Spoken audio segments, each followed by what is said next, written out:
চৰ্চাটো ক'তো চলা নাই। দুই এটা নিউজ চেনেলে কল্পনা প্ৰসূত বাতৰি বজাই আছে।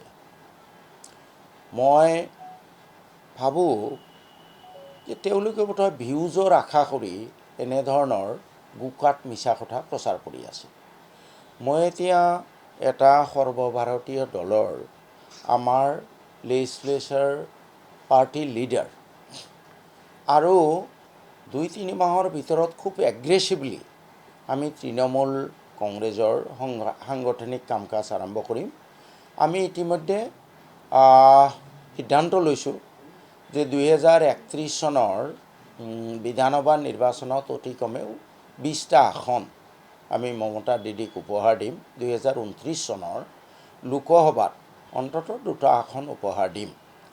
এনেকুৱা প্ৰেক্ষাপটত মোৰ পৰা কোনো অপিনিয়ন নোলোৱাকৈ দুই এটা চেনেলে যি নিউজ বজাইছে অতি গৰ্হিত কাম কৰিছে। মই ভাবোঁ তেওঁলোকে ভিউজৰ কাৰণে এই ধৰণৰ গোকাত মিছা কথা এটা প্ৰচাৰ কৰিছে। তেওঁলোকক মই অনুৰোধ জনাম যে গণতন্ত্ৰ চতুৰ্থ স্তম্ভ হিচাপে আপোনালোকে কাম কৰক। দ্বিতীয়তে, যদি আপোনালোকৰ ভিউজেই লাগে তেতিয়াহ'লে বহুত ৰাস্তা আছে।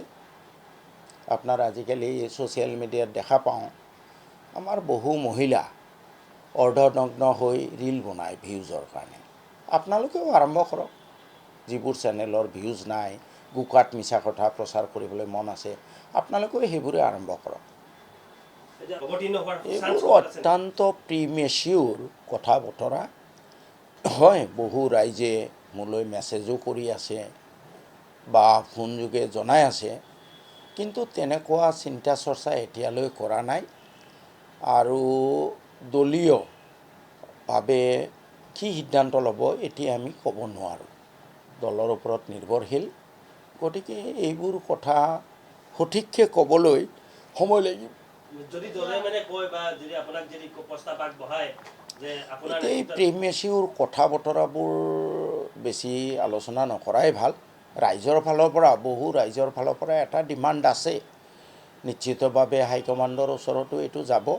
তেওঁলোকে বিচাৰ বিবেচনা কৰি যি সিদ্ধান্ত লয় সেইটোৱে মই মানি ল'ম। আৰু এতিয়া পশ্চিমবংগত চাওক, এই যে যিটো নিৰ্বাচন গ'ল, এই নিৰ্বাচনটোৰ ৰিজাল্টটো এটা মেনুফেকচাৰ্ড ৰিজাল্ট বুলি মই ভাবোঁ।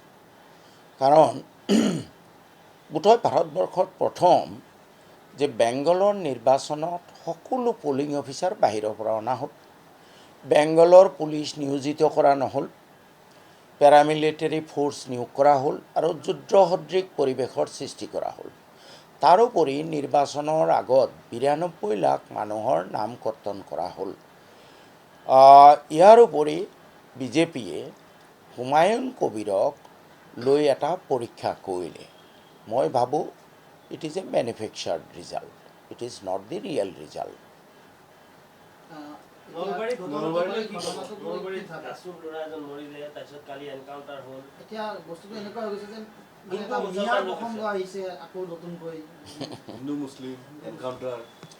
না, আপোনালোকৰ মাজৰ পৰাই কিছুমানে কৈ আছে, শুনিছোঁ যে আজিকালি মানে টাইটেল চাই এনকাউণ্টাৰটো নহয়, এইবোৰ কোল্ড ব্লাডেড মাৰ্ডাৰ।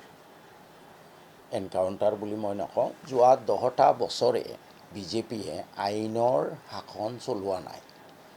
তেওঁলোকৰ ৰাজনৈতিক উদ্দেশ্য চৰিতাৰ্থ কৰিবলৈ এটা জনগোষ্ঠীক টাৰ্গেট কৰি লৈছে আৰু টাইটেল চাই গুলীয়াই হত্যা কৰা হৈছে। মই যিজন ল'ৰা মৰিছে তেওঁৰ প্ৰতি মোৰ অকণো সহানুভূতি নাই। আৰু মুছলমান জনগোষ্ঠী বা মিয়া জনগোষ্ঠীকো মই এটা অনুৰোধ জনাব খোজোঁ যে এই ঘটনা প্ৰবাহৰ পৰা যোৱা 10টা বছৰে আমাৰ শিক্ষা নহ'ল নেকি? ঐনলৈ আঙুলি টোৱাৰ আগতে নিজে সংশোধন হ'ব লাগে। আজি কোনোবাই ক'ব খোজে ধেমাজিত 12 বছৰীয়া ছোৱালীজনীক ৰেপ কৰা হ'ল, কিন্তু তেওঁলোককতো এনকাউণ্টাৰ কৰা নাই। এইটো মই ভাবোঁ হয়, এইটো আমি জানোৱেই আইনৰ শাসন চলা নাই। কিন্তু মই মুছলমান সমাজক আহ্বান জনাব খোজোঁ, কোনে কি কৰি আছে কৰি থাকক, আমি সঠিক ৰাস্তাত চলিব লাগে।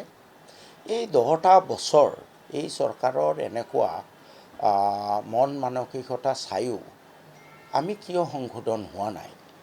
আজিও মুছলমান সমাজত হাহুতাক কৰি আছে হয়, কিন্তু মুছলমান সমাজত কিয় মদ ভাং ড্ৰাগছ আদিৰ ৰমৰমীয়া কাৰবাৰবোৰ চলি আছে? কিয় সুদ ঘোষ জুৱা য'তে ত'তে চলি আছে? কিয় এইবোৰ আমি বন্ধ কৰিব পৰা নাই? ৰেছপেক্টেড ব্ৰাদাৰ্ছ, প্লিজ আপোনালোকে পৰ্যালোচনা আৰম্ভ কৰক যে আমি ক'ৰবাত ভুল কৰিলোঁ নেকি? আমাৰ সমাজখনে কিবা ভুল কৰিলে নেকি? মুছলমান বুলিতো আমি জাহিৰ কৰোঁ, ইছলামৰ ৰাস্তাত আছোঁনে? খালি নামাজ ৰোজা কৰিলেই মুছলমান বুলি নকয়। এজন মুছলমানৰ পৰা তেওঁৰ প্ৰতিবেশীয়ে কোনো ধৰণৰ মনোকষ্ট বা আঘাত পাব নালাগিব, সেই ৰাস্তাত আমি চলিছোঁ জানো?